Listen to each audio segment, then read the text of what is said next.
I'm Joanna DeCellis, editor of Club and Resort Chef. I'm here today with Master Chef Kevin Walker, the executive chef of Ansley Golf Club. Thanks for joining us today, Chef. Thanks for inviting me. Tell us a little bit about yourself. Wow, been cooking for too long. Not too long, I shouldn't say that. No such thing. Been cooking since I was 16 or so. Started out mom and pop operations, was fortunate enough to work at the Arizona Biltmore for a while, which kind of shaped my career. Got to go to CIA, which was actually fantastic. And from there I met a lot of people. Met Fritz Gitzner, went to work at Houston Country Club. And so I've been pretty much in clubs ever since. Lafayette Club, Greenville Country Club, spent 9 years at Cherokee, which was fantastic, a vintage club. Then stepped out of the kitchen for a while in North Carolina, was the director of operations. I did that for about 4 years, and now I'm back in Atlanta. Came back what we consider home, back in Atlanta at Ansley Golf Club. Nice. What's the food and beverage program like at Ansley? Ansley, we have 2 locations, separated by about 24 miles. The in-town club is located just outside of downtown. It's in Ansley Park. We have a 9-hole golf course, tennis. We have 3 full-service restaurants, men's grill, and the family restaurant come out of the main kitchen. Upstairs we have an open-air kitchen, which is the 1912 bar lounge. That's open 4 days a week for dinner. The other operations are open 6 days a week. And then, of course, we run pool in the summertime. Setting down is strictly golf. We do very, very few parties out there. It's pretty much breakfast and lunch. Okay. And that's 6 days a week. They're closed Tuesday. We're closed in town on Monday. Okay. And in between the 2, we do roughly 5.1 food and beverage. Nice. With a 70% to 30% ratio of a la carte to banquets. More a la carte? A lot more a la carte. Okay. Yeah. Nice. So. You're doing a pretty big renovation right now. We are. We're in the middle of $3 million. Wow. About 1.2 is being spent in the kitchen, okay, which is fantastic. Yeah. Been necessary. It's an interesting conundrum, I guess, problem. The building can't be expanded at all. It's, okay. I think it's on the registry, so we can't, or the community won't let us expand the building any. So finding room is tough. Yeah.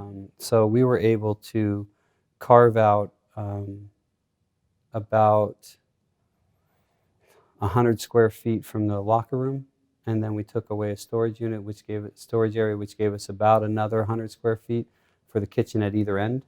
Okay. And where the kitchen's located, it's located between the locker room and the stairwell. Okay. And the dining room and pretty much the front of the building. So there's nowhere to expand. Yeah. So we weren't able to move the line, change the line, increase the line. With the hood system running up into the 3rd floor and out, we would have had to tour the whole building up to do that. So we were able to, what we really gained was cooler space. Before this renovation, we had one cooler that was 6 feet wide by 12 feet long, and that was everything upstairs. Wow. So everything else was downstairs, constantly up and downstairs, or using the elevator. Yeah. We've been able to now, we've put in 2 more full-size walk-ins, a half-size walk-in and a half-size freezer for pastry. And within the renovation, new flooring, which is fantastic. Get rid of old FRP, take care of some old problems, and redesign the dish station and that kind of thing. Yeah. So are you bringing in new equipment? We are bringing in some new equipment. Okay. A lot of the equipment was existing, and I have a company in town that actually takes it out, and he's a former chef, and he refurbishes all the equipment too. Oh, nice. So all of the equipment that is existing has been sent out to be refurbished. Okay. So cleaned, deep cleaned, any knobs, any screws, any burners, anything that's wrong with them have all been fixed. Nice. To extend the life on that. So we're going through that capital thing of, the next 10 years of what capital is. But we've added 2 new TurboFire pizza ovens. We've added another Combi oven. Since I've been there, we've put in 5 Combi ovens. Wow. This will be a half-size unit. Okay. We're adding a new vacuum pack system and some fryers and a couple grills. Nice. Yeah. Why so many combis? What are you doing with them? I love combis. Yeah. I think we do a lot with our Combi ovens. Yeah.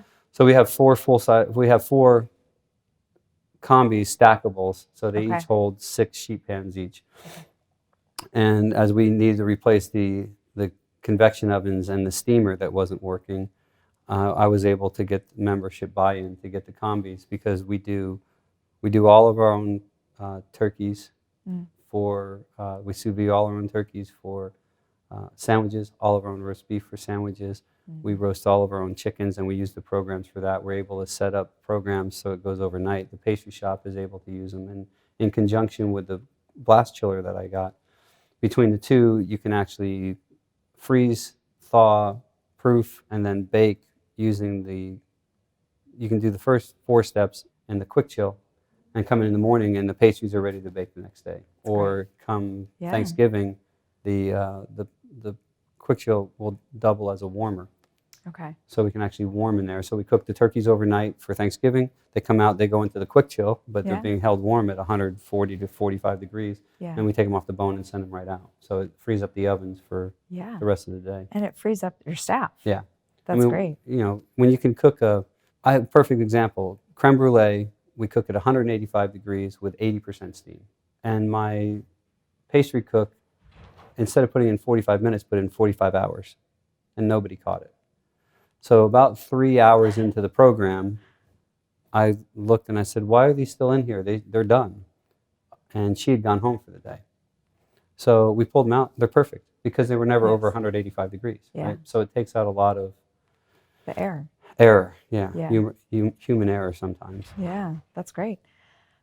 During these renovations, how do you maintain your staff? How do you keep them engaged if they're not in the kitchen that they work in every day? Yeah, that's been a little challenging. During this renovation, we enclosed the pool pavilion with tenting and heaters, and we're doing a la carte out of the pool kitchen. So I was able to transfer some of the people down there. Okay. Inside the mixed grill, we're doing the men's grill, which we're calling the mixed grill. We're doing a buffet, breakfast, lunch, dinner. So we always did a breakfast buffet, but instead of having scrambled eggs on the buffet, I have a cook down there making omelets and eggs to order.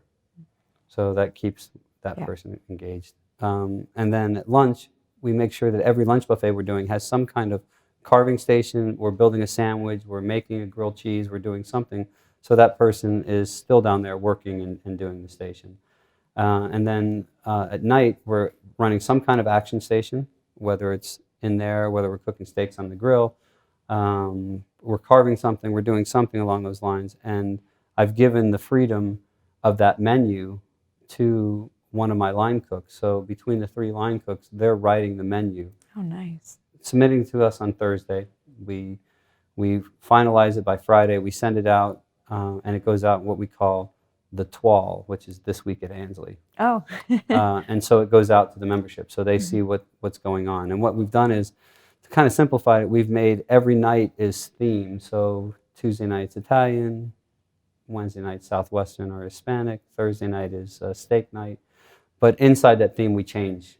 It's never the same, so there's always something different. It's not the same menu every week, but the membership knows that, you know, Wednesday is going to be, you know, Southwestern in theme. Yeah. Are the cooks going to be bummed when they have to go back into the kitchen? They're really itching to get back in. Yeah. You know, I've had some issues with the cooks, like a chef. You know, it's as you always have. The members want this now. You know, the members want this, and I'm like, yeah, that's what we're here to do. You know, and the analogy that I use going into this project, which they've been all very good at, is we need to be a willow right now. We can't be an oak, because in a storm, the oak tumbles and the willow stands. And so they've done pretty well at it. And I've been able to, you know, people have asked for time off, and we're able to fill it in. I've lost 4 people now during the renovation, 5 people during the renovation. Probably some of them it was time for them to go, and a couple are going to sorely miss when it comes time to reopen. Yeah. But they've moved on to make their lives better, so you can't fault them for that. What are your biggest challenges as a master chef, as a chef at Ansley, in your career? What are some of your biggest challenges? Well, I would say as a master chef, you're supposed to know everything, right? And they look at you and they expect that you know everything. And so I think it's eye-opening to someone when you look at them and say, I don't know. But it can't stop it, I don't know. I'm not afforded that privilege to say, I don't know, go find out. I need to go find out and then come back and say, hey, I looked, I didn't know what that product is, but it is. I know what it is. And be able to share that information. The other thing is it doesn't allow me to shortcut anything. And not that I would, but if I'm doing it, then it's okay, right? And so they look at, is this how a master chef acts? And since I've taken the test in 2002, I've grown up. I'm not the same cook I was then. Yeah. I'm a better cook, I think, and I'm not the same person I was then. Mm-hmm. And I think the hardest part of my career was probably the 6 to 8 months after the test. Why? Because I'd put so much energy into doing that, and my focus was so narrow on that was my goal, and all of a sudden it was like, well, what's next?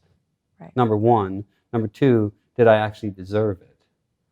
And it took me a while to realize that nobody knows what I scored on nutrition. Not even the judges that were there. Nobody knows what I did wrong on my mystery basket. They know I passed the test. I know what I did wrong. And every single time I look at it, some proteins and some things I still remember. And it's like, how did I do that? Or why did I do that? Yeah. So getting to a point where I was comfortable with the fact that I had reached my goal was hard. Yeah. And it took a while, and then finally it was like, it finally hit me, I just need to keep doing what I was doing before and keep learning and keep growing, but everybody accepts me. I need to accept it. That was the hardest thing, was learning how to accept it. Wow. Because I knew all the faults. I knew everything I did wrong. Yeah. Do you still scrutinize yourself that way? Oh, yeah. Too much. Too much sometimes. Mm. But I think I've learned to compartmentalize it better. It's funny, cooks who worked for me before and cooks who worked for me before and now are still working for me come back at Ansley.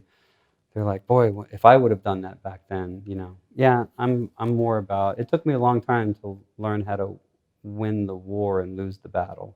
Mm. Yeah. And sometimes it's hard to do, And it took me a long time. I had an executive coach who one time told me, if you disrespect somebody, they are going to find a way to hurt you in a manner that they think is equal to the disrespect you gave them. And what we were talking about was the way I was working with the front of the house. And really, at the end of the day, the front of the house can either make or break me, right? Yeah. They can put my food on a side stand. They can hold an order for another 10 minutes, and it's always the kitchen's fault. And it's just the way it is. Mm-hmm. And so by not treating them well, I was actually hurting myself. I needed to learn some humility and some compassion and learn how to get them to be my advocate instead of my enemy. How is it now? I think I have a great relationship with the front of the house. That's great. And I try hard with it, and I still lose my temper from time to time, but they know that if they come in the kitchen, they can ask me for something. Yeah. And they know that I know that it's not them, right? Yeah. Because the cook is looking at the server going, why can't they just buy the food the way they want it? Well, it's club. They get to do what they want to do. Yeah. So Yeah. I think I've come a long way in that regard. Yeah. Well, thank you so much for joining us today, Chef. Absolutely. For more interviews like this, check out our site, clubandresortchef.com.